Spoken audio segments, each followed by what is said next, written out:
Alright folks, hope you're good. The topic of today's video is EQ and subtractive EQ to be specific. We spend so much time in the EQ while producing, and it's the most important tool in my opinion. I think we could do several videos about EQ, but I figured we'll start with something fundamental, which is cleaning things up. And a lot of you guys have often asked me about videos about cleaning up breaks and working with breaks. So this ties into that really well, but also just anything, any other kind of material you want to work with. So I've got this really grungy sounding breakbeat playing in here, and no processing going whatsoever so far.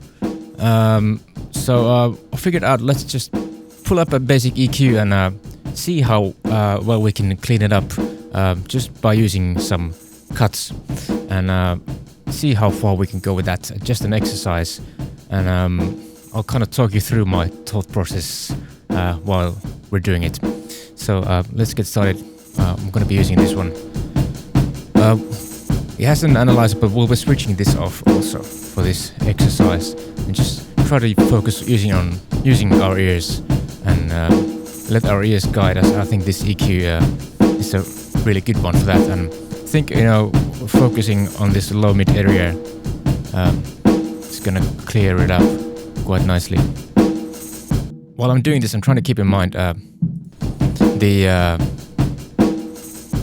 pitch as well, and the scale. How I'm not thinking in terms of musical scales, but just what I'm hearing in my head, how the scale of this particular sound is, and where there are frequencies that are, so to speak, in scale or out of scale.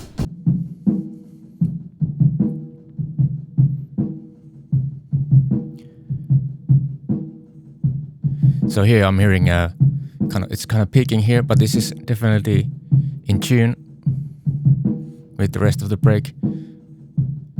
We have to keep in mind also, if this was a part of a mix or a production, a song I was working on, I would have to EQ in context to that song.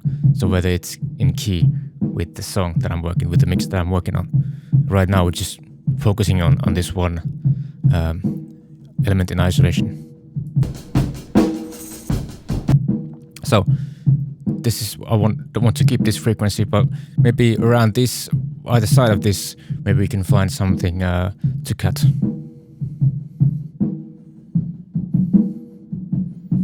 So here it's sounding like it's no more, it's not a nice frequency anymore. Same here. And this is ringing even harder. So that's where we're gonna place the first cut.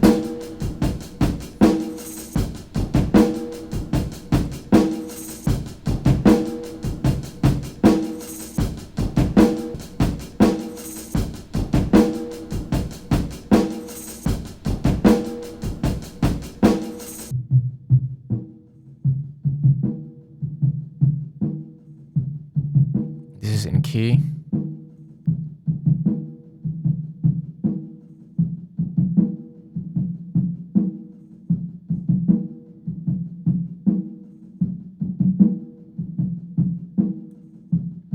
Here we can lay this out.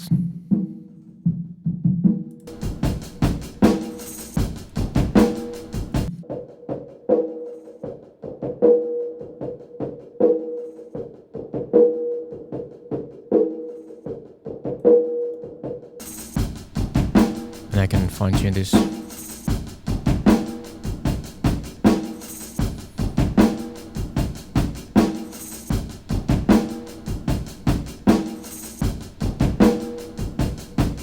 That's a pretty nasty one.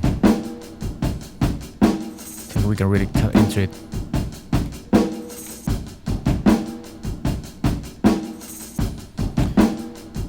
Right, let's try and find some more.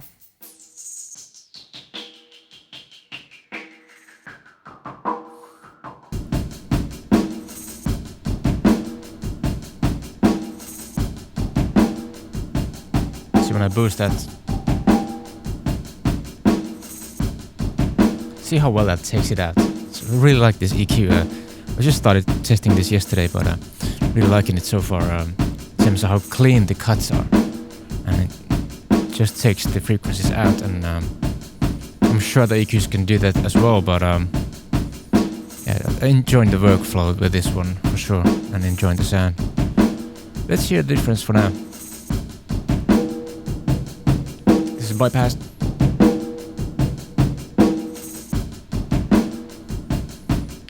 Okay, so still hearing stuff in there.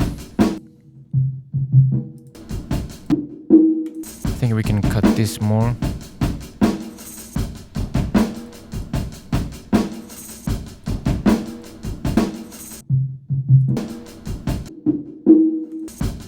I'm hearing a frequency somewhere around here, so I think what we're gonna do is we're gonna load up another instance because we're running out of bands with this one. So this whole area sounds pretty nasty. So maybe we can do a little bit wider Q. Right, so let's take this out. So we are at Q8.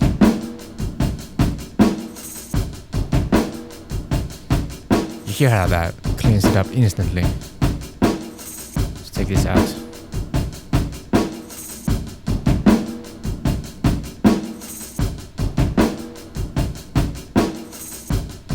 From here we can fine tune. So what? It's getting so wide now here, the shape of the curve, taking out too much of the stuff we want to keep. So we can either pull it back up or we can adjust the Q and see how that works. So here I'm starting to hear the stuff that I wanted to remove. So I think the key was about right, but maybe adjust this. I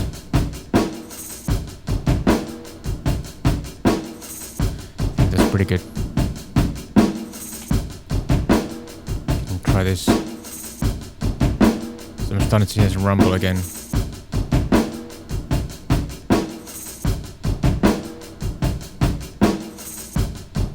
Starting to hear this rumble again.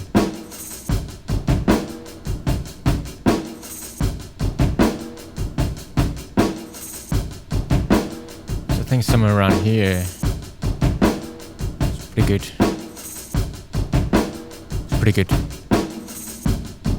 So I could spend a lot of time tweaking each of these bands. I normally would probably, if it was a critical situation, I would spend more time on each band.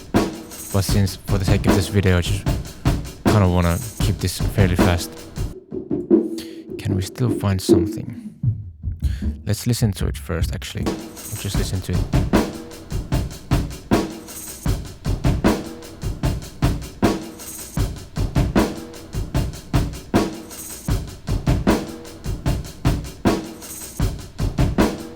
And when I listen to it, I'm trying to, first set my ears in the lower registers and then here, so go through each area, focus on each area of the frequency band, each frequency band of the spectrum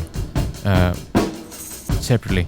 So kind of like, if you've ever done some kind of meditation or mindfulness practice where you do some body scans, when you focus on different body parts, that's kind of what I'm doing when I'm listening, trying to think about different areas of the frequency spectrum.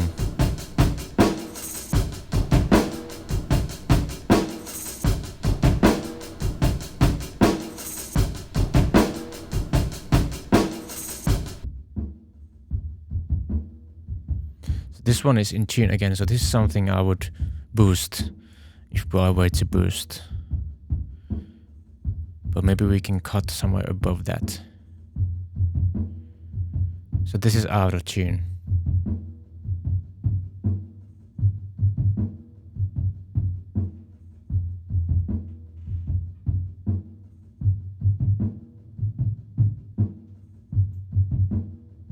So this whole area, so maybe you can use, I think 8 sounds pretty good. Just a little bit, not too much here. Just starts to cut into this stuff, which I want to keep.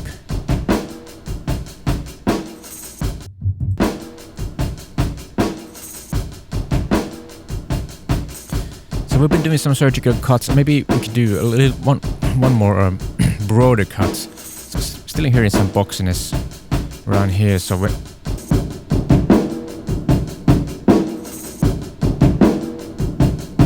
here I'm starting to get to the low frequencies that I definitely want to keep.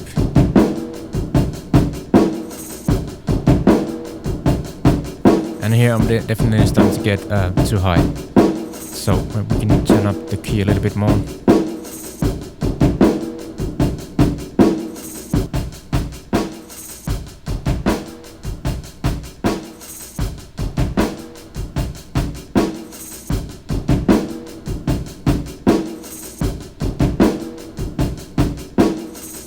Fine tuning that.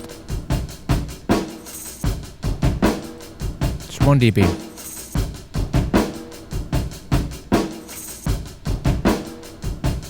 Okay. I think that's pretty good. Another thing I think we can do, I really can't hear it really well with my headphones, but there's probably some stuff going on down here, I'm guessing, because we'll just turn on the analyzer for a bit to see. So you can see there's a lot of stuff going down here because it's a live recorded old break, so it's gonna be stuff rumbling down here. So we can cut that out. Now, can't really hear with this low bass really well with these headphones, so I'm just gonna take a guess. I'm gonna listen to the bass drum and where it kind of starts to lose too much stuff. So I'm turning it off on at 80 Hertz. So definitely losing too much. 80 Hertz. We'll just start from 10 and go up. Something like this perhaps. Experiment with different shapes. Here again, if we can get away with gentle curve like this, it'd be great in terms of keeping a better phase response and tighter, less ringing.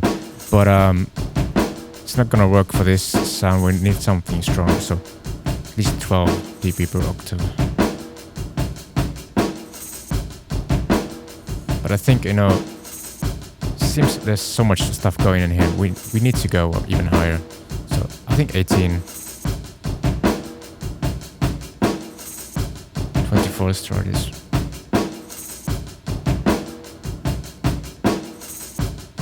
So I'm listening to this, how it affects the transient of the energy above this frequency. So in this area, because it's gonna filter this steep is gonna cause some post-ringing.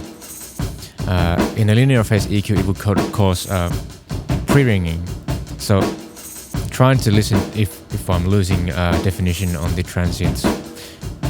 It's not the best possible sound to kind of hear, because it's not really, with something like this we can't really even talk about definition, but that's something I try to listen for usually. Sounds more natural, so I think this is pretty good. Okay,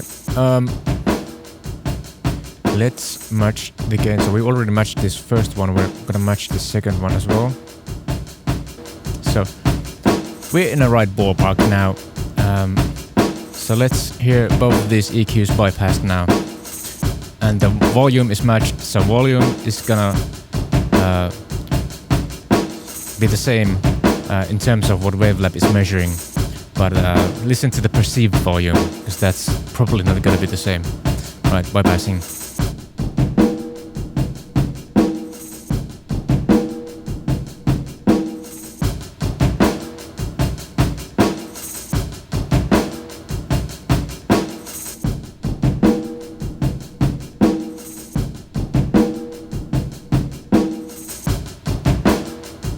Alright, so that's the difference just from doing some cuts.